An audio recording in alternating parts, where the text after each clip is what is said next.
Van Show. He's a monster on a mission to talk to lots of folks. Van Show. Hey everybody, it's the Van Show! Whee! Yeah! Oh my goodness, we're super duper duper soaked because today we've got a return visit. This is our second stop for Miss Jenn Bailey. Say hello! Yay, hi everybody. Thanks so much for having me back, Van. Well, heck It means yeah! a lot. You're like the coolest person we know. Well, you rock. I mean, it's awesome to be back. No. Well, now we brought you, and originally we brought you on the show because we wanted to learn how you became an author. Yeah. But we've already talked about that. We did. Now, one thing that we brushed on, but I think we didn't really get into the depths of, is that you're a bit adventurous.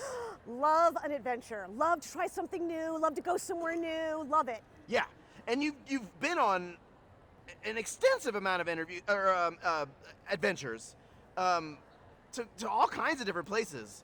I'd like to start with the most recent, though. Okay. And you said this was a trip to Scotland? Yes, so I went to Scotland. I've been there before, but I hadn't been to this part of Scotland. So I went to the part where golf was born. And I've abused some of the best golf courses in the world, but so that was great. I did not go there to golf.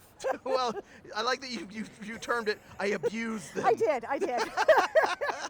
It was Sorry bad. about the divots. Sorry, yes, and I put them back. I replaced all the divots. Okay, all right. So, I went with my sister, which my sister's like the best fun to have an adventure with.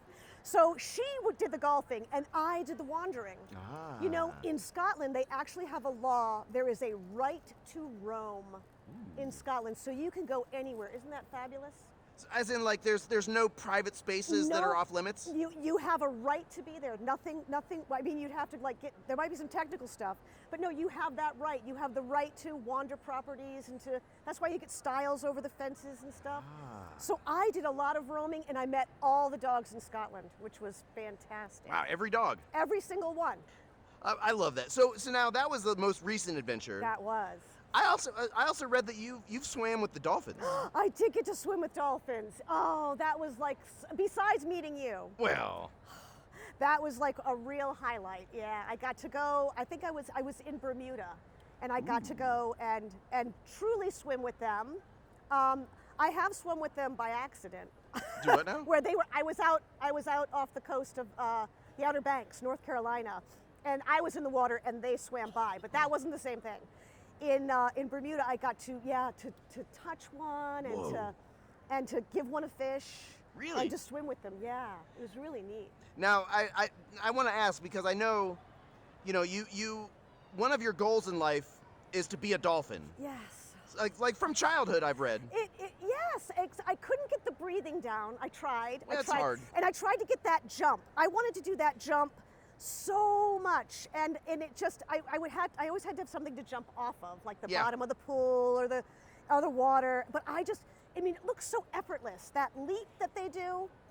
They are shaped a little different from us. Well, a little. I know. It would help if I could breathe out of the back of my neck. Yeah. Right? Or the top of my head. Isn't that where it is? It's the top of your head. Yeah. Well, But so I mean, in a way, did you feel like you kind of fulfilled a childhood dream? Yeah. You were a dolphin for a little bit. I was a dolphin for a day. Yeah. It was That's wonderful. wonderful. It was great. Yeah. Now, you've traveled the world.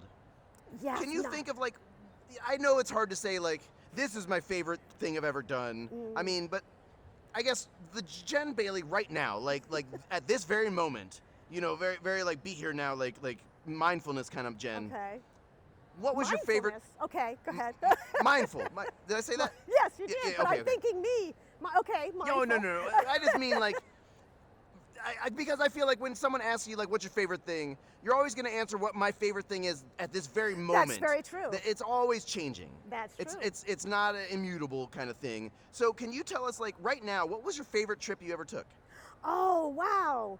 So that is hard, but I might have to say the last one. Yeah. It was 3 weeks and a bit, and I got to see a lot of different countries. So I went to Scotland and Ireland, and then I went to England, and did a lot of different things. So roamed, climbed a bit, went to a show, went to see the Westminster Abbey, which I always like to go to the Abbey and see all the authors that are buried there. Yeah. And so all of that went horseback riding in Hyde Park. Ooh. You know, just adventures within an adventure. Yeah. And so I did a lot of those. So that was a lot of fun. I love that. Now maybe a follow-up question then would be, what's the most dangerous adventure you've ever been on? Oh, okay. So when I went to New Zealand once. Ooh.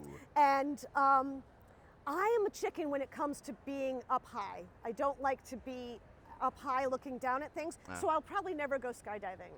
That will probably not be something I do. But I thought I could go parapenting. Do what now? I know. It's an interesting thought. So a parapenting is, and I went with somebody who does this, so it was very safe. Okay.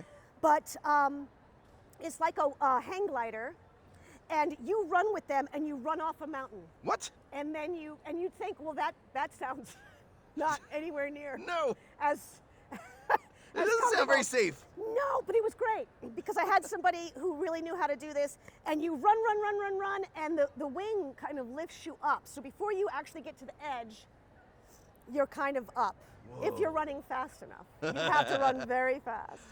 And so that was probably the thing that looked the most dangerous, but I didn't feel too much in danger. It was phenomenal. I loved it so much I did it twice.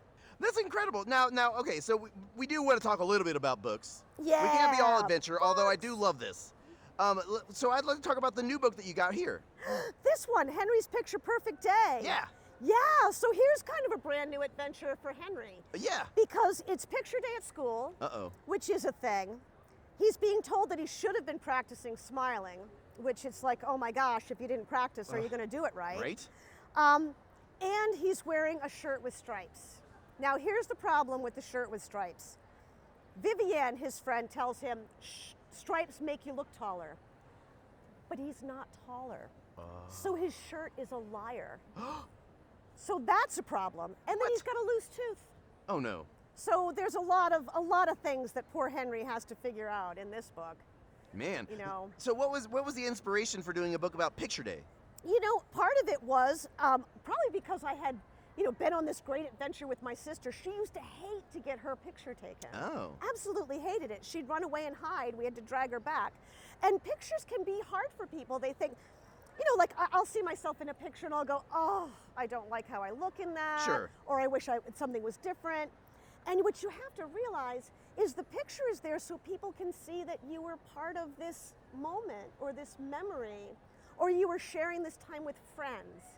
And if we can get over how we look in the picture and think about how delightful it is to see all of our friends together in a picture, Yeah. I think we'd have a better time with it. I know that's how I'm trying to take it.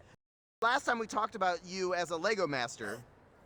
So Yes. I'd like to just get an update. What's the most current Lego piece you're working on now? Oh my gosh. Okay, so my kids are awesome. They're the best kids in the whole wide world. And that's, they just are. For my birthday, they gave me Rivendell, which is the really big Lego set. That's the Elf Kingdom, right? That's the Elf Kingdom. Woof. Oh my gosh, and I'm a huge Hobbit fan. I read those when I was a small person and read them every year for years and years. So to get Rivendell has been really special. And I'm in the process of building it. That's a long build. I'm but sure. I'm in the process of that one. What's the piece count? Oh my gosh, I don't even know. I know it's got 3 books. So Whoa. for any kids who are sometimes you have one book, 3 books, and one of them's really thick. Wow. So it's like, so I built one half of it, and I built another, and now I've got to build that big middle portion. Oof. Well, So good probably luck. when I get back from here, when I get back from seeing you, yeah, You can dive right into Lego builds. get it done. Now, do you find Lego building, is that your me time, your personal time? Yes.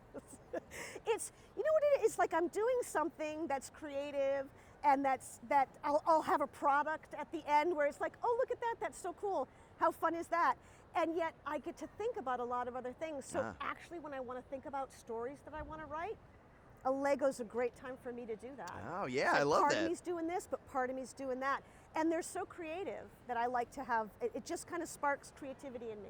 Thank you so much. Thank you so much. Next time you come, we'll have a red jacket for you. Oh, I need the red jacket. The three-peat Third time's red the charm. jacket. Van, I really do appreciate being asked to come back. It's always a pleasure to chat with you. Goodbye. Bye. That show, that show, that show, that show.